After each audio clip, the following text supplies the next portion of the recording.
Basically, I'm putting my equipment through motions it was never supposed to be put through. I have the cheapest phone I could find on in the store, and the best loudspeaker money could buy that I could afford. Big shout outs to JBL. I lost it while I was wandering up this creek, and oh fuck, I can't afford a new one. Which, by the way, if you want me to provide you with better quality content, please support, buy my art, book me for your show so I can get some income, and or throw me some what do you call these things you put on your head on film, GoPros. Doesn't matter. But back to the JBL. Wow. So I lost it up the creek, and when I come up to the road I go, oh fuck, where did I, oh shit, I must, so I went looking for it, and I beeped like crazy with the Bluetooth in hope that it would you know, catch me. And I went down to the previous place where I remember distinctly I had it. No such luck. And up again. And I see a place where I really tried to film some pretty cool footage, but the phone wouldn't cooperate, so whatever. Looked into the water there, nope, not there neither. Bit further up, I found another place. I tried to walk up the fall itself, and there it was nestled. It just getting poured on, pissed on by the fall, full of water. Light still on. Pick it up. Look how clean it is now.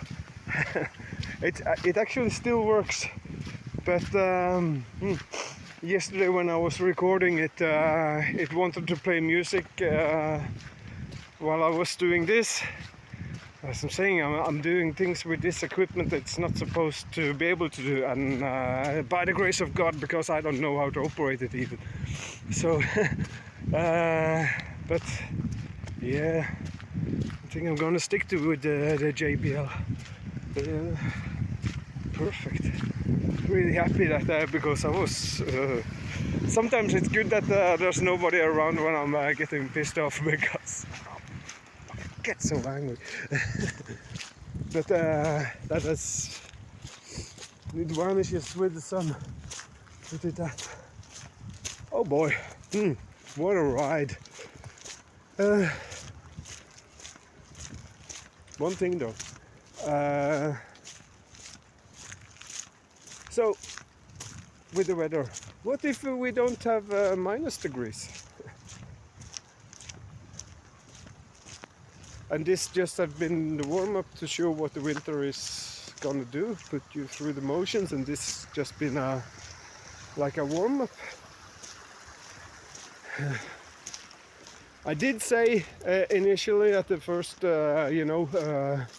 weather forecast there this year, you can check it out, that travel is going to be pretty difficult, and I would expect the snow to be pretty heavy and compact.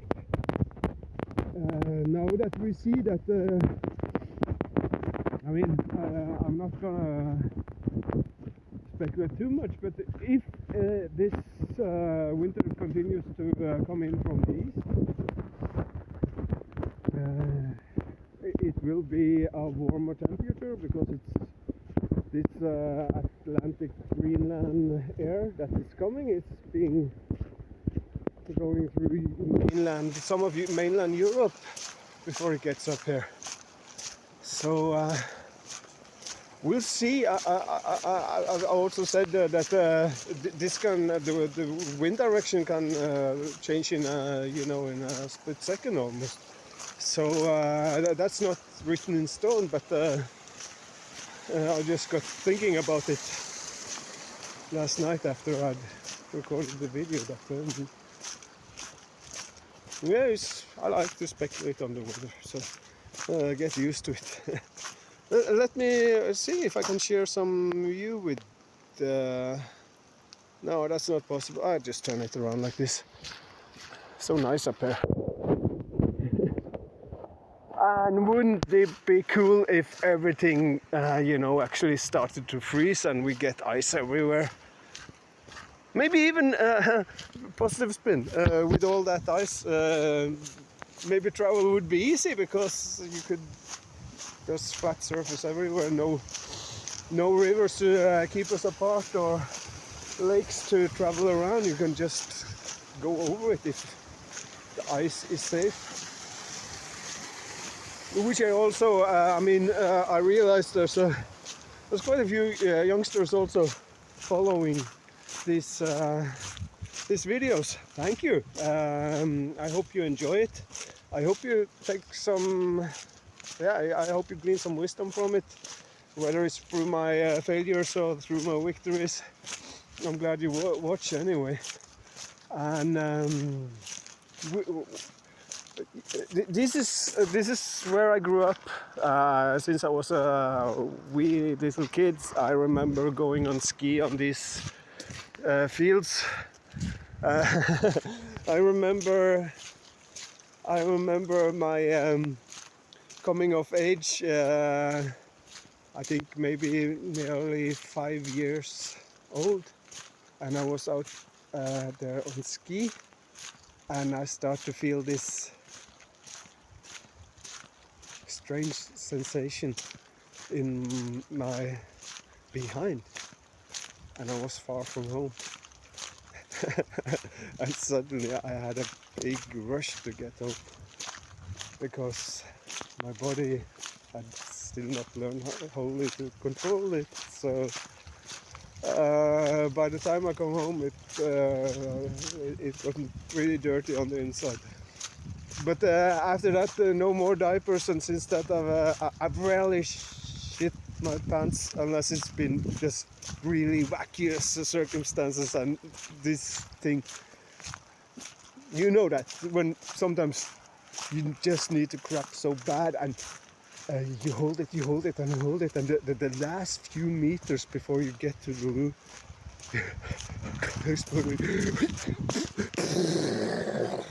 it's just hallelujah. Yeah, okay. From one thing to the other, that was not what I was going to talk about at all, but it's just a funny recollection. Out there, me and my friends, we were out on the ice. That was pretty thin ice, and we still not we're not in. We probably had started in skiing, but we were not overprotected at all, any way, shape or form. So we grew up pretty free, and we were left to our own devices pretty much. The worst thing that could happen is that if any of us hurt ourselves or some others, that the parents would find out, because then you would get a all over, and it's worse to be told off by your parents than. So we made sure not to get hurt, not to do stupid stuff on the ice, out of respect for our parents. I mean, that's not so stupid. But we did take a lot of chances, and by golly, while we are at these kind of stories, this was not me, but some younger friends of mine that are in their 20s now. They had an incident while they were in their teens. They were out swimming, and one of them had a dive and knocked his head so bad that he was unconscious underwater. His friends saw what happened, and they dove out after him and got him up on land and resuscitated him, brought him back to life. Everything was okay, but the parents never knew about this heroic deed. Maybe half a year later, eventually, people heard about the story because they were all there. We had some respect for our parents.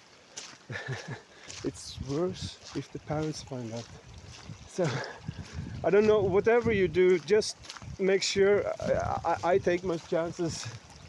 I hope you also do. But also have some respect for your parents and just try not to get hurt. That's I think that should be a key word. Though you might break an arm or a leg. It's also something I managed to do twice before coming into my teens. But since then I've been good in that sense. And actually what I've learned, breaking an arm or a leg or more, I think actually the Spartans, and I don't think we should go the Spartan way though, but as an example, they would break arms and legs of their kids while they were still young, because they knew that broken arms and legs make stronger bones when grown up. So they were growing warriors, fierce warriors in so many instances, and much can be said about it, but in moderation. You get me? We don't do. I don't want to condone violence, but I don't want to grow up like a weakling neither, because you can see society today because people don't have.